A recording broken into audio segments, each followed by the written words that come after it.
This is Joe Cochimilio with another reinforcement segment for the Dynamics of Selling program.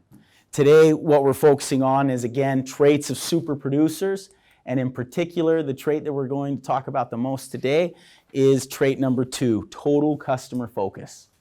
So let's break it down. It'll be a short segment, but something we can break down together. First of all, I want to stress the importance that the welfare of the customer comes first. And what people have said is that the average life of a P&C customer is 7 years. Whether that's 100% true or not, I'm not sure, but it seems to ring true in the industry. And what I want you to ask yourself is, why do these people leave? Oftentimes we say it's because they saved a buck here or did something there. But what it comes back to is the 4 cards. And the one card that's the trump in particular, which is the relationship card. What it generally boils down to is why people are leaving is because they feel neglected. Now ask yourself, who are you most likely going to neglect? The client you just picked up yesterday or the one you've had on the books for 10 years? And you're not the only one. And so people generally, what they'll do is they'll feel neglected or they feel like you don't have that relationship with them anymore. And so they'll generally leave.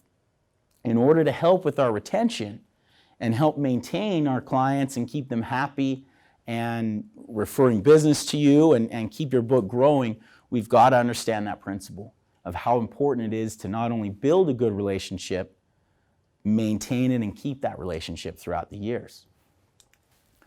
So how do we do that? Let's talk about regular customer contact. What do you do to maintain that contact?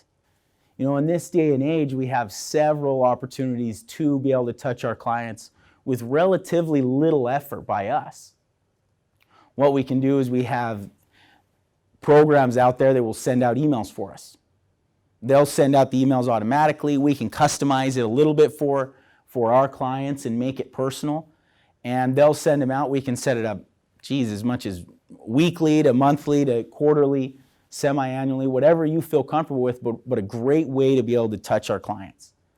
Another option that's out there, and there are several services that do this, are text messages. They'll send out an automated text message to our clients. So it's coming from you. It's something that is sent out automatically. You can set it up on birthdays, anniversaries, or just quarterly or monthly. Something as easy as, hey, just want to touch base with you, make sure everything's doing okay.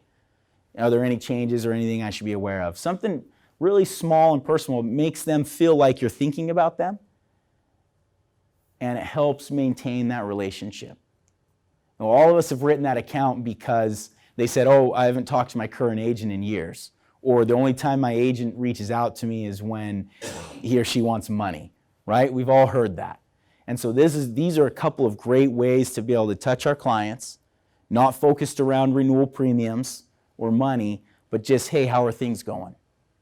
And ask ourselves, what are we doing to do that? One other thing that I like to do in order to maintain that customer contact is, if I have a long drive, I can print off a list of however many clients I want, maybe 20 or 30, and just call them on the drive. Turn off Britney Spears for a couple minutes, right? And reach out to them and have a conversation of, how's everything going? Is there anything I can do to help? Nothing more than that. And people will feel like, hey, you know what? Wow, they're thinking about me.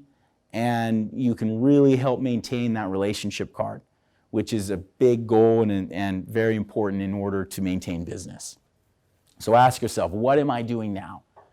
And what can I do better? Now, know and understand your key accounts. Okay, we have the 80-20 rule. The vast majority of your income comes from a select few accounts. In your book of business, it may be 80% of your income may be from 20% of the accounts. It may be 90-10. But whatever it is, understand your accounts. We can't afford to spend all of our time on accounts that don't generate any revenue. So understand your accounts and understand, how am I going to spend my time the most wisely possible to be able to help them. One thing in our agency that we do, we just started, actually, is the first annual client appreciation golf tournament we did. We wanted to make sure that we let our key accounts know that they were, we wanted them there. It was a fundraiser as well, and so we raised a bunch of money for charity. And it was a great opportunity for us to call people for another reason besides just give me more money. It was something where we wanted to invite them to come out and do that. And it was our first annual. It took a lot of time and effort, but it was something that we do plan on doing in the future as well. And so there are so many great ways to do that, but I want to stress the importance of maintaining client contact. Make sure that we maintain that contact. Now, the other part is building the relationships in the beginning, okay?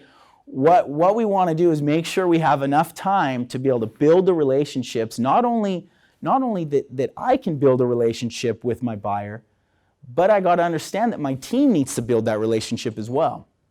Hopefully, you have a team that you're working with, and together you're building these relationships with your buyers. Because I'll be out there hitting the pavement and writing new business, but it's my team's responsibility to be able to maintain that business. And so what we say is love them and leave them. And I know it sounds like it may be a bad thing, but it's not. Because who am I leaving them to? I'm leaving them to my team. And I want to make sure that I bring my team in early enough that they feel like they're not being neglected. But I can allow them to say, hey, you know what, I work as a team. I'm out here with you, with my other buyers most of the time. And so I have my team on the back end to be able to take care of all your needs. And I want to introduce them early. So if we can follow this principle of love them and leave them, it allows us to have enough time to be able to write new business while still maintaining relationships. Now, what you want to ask yourself is, what do I do to transition to a CSR and a team approach? Okay, so dissect your own agency and what you do with your internal practices to be able to work that transition. We don't want them to feel like you're just passing them on. We want them to feel like you're a team and you're doing this as a team to be able to take the best care possible of your buyers. And they'll feel that. Thanks for listening. Keep looking for other programs that we have to be able to help you succeed in your business.